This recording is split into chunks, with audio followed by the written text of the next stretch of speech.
the south of Nigeria. Do you agree with this statement? Yes, because what is happening, it looks like if that is the real thing, that is the real deal, you know. Because if you look at all the governors that served during that Okowa era, Ifeanyi Okowa era, you know, how many of them have been brought to the issue of arresting, you know, them or taking them to EFCC for questioning. Even though he's still a suspect, he has not been proven to have committed such crime anyway. But the fact is that if you look at the number of governors that have been charged of by EFCC, we have more of them in the south than in the north. Why? You know, so it's a question of, you know, I think everybody is trying to see how they will continue to, you know, squeeze the south and southeast. That is majorly their target. You know, squeezing them means profit for the northerners and some Arab Yorubas who found themselves in the. What do you mean by Arab Yorubas? Yes, you go and ask Ononuga, you know, the buyer Ononuga, who came out and said that Igbos are behind the protest, while Igbos are not behind the protest, for aligning with the Fulanistic agenda to destroy the Igbo nation by heaping a lot of, you know, allegations on them, even though those ones that are not that we have found to be untrue. It still insists that Igbos are behind it. So with that kind of this thing, is one of them. It belongs to that category of Arab Yorubas.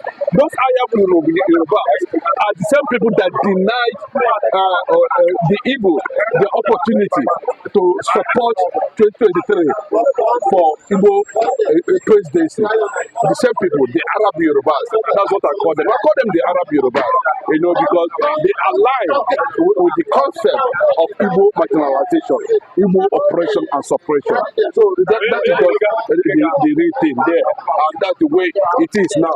Currently, the same people might have, you know, raised what we are saying today, what we are talking about today, you know, and the manner of which they quickly, you know, bounce on Okowa. Ifeanyi Okowa tells you a lot of things, exposes a lot of stories about what we are talking about, compared to what we have in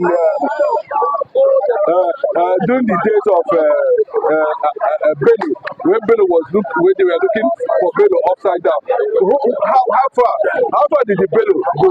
But you can see the way you know, Ifeanyi Okowa issue was brought to, and before you know it, EFCC become very active. But that is not to mean that they are not corrupt. All of them are corrupt.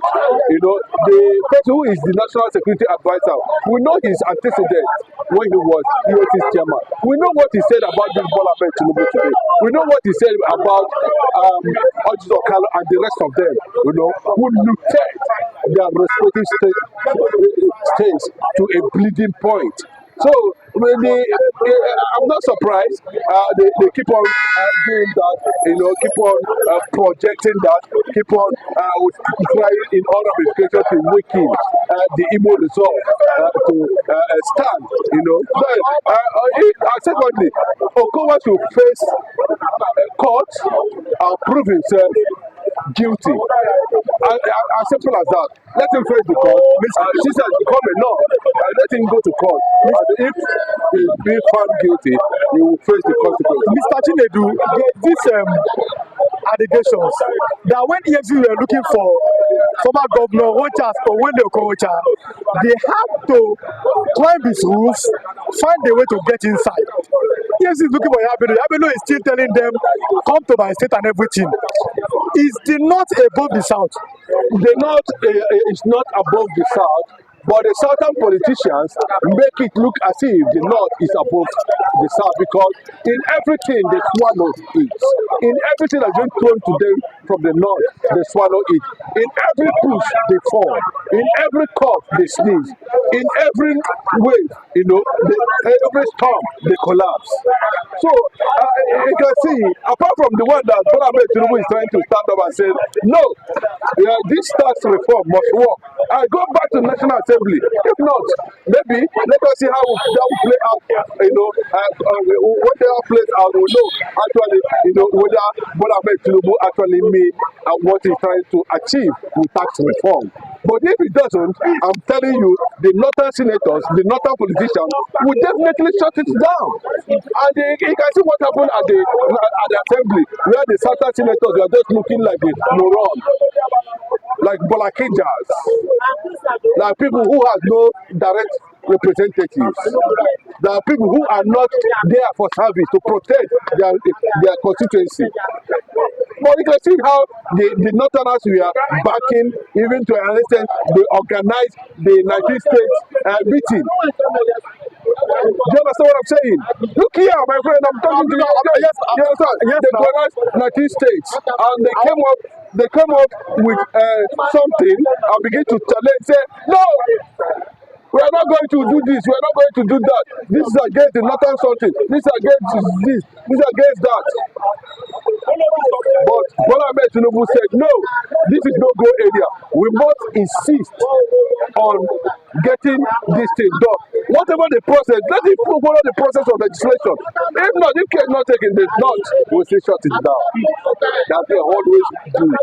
But you can see that why the southern leaders, politicians are not defending the southern interests when it comes to anything that has to have a direct face-to-face confrontation with the North.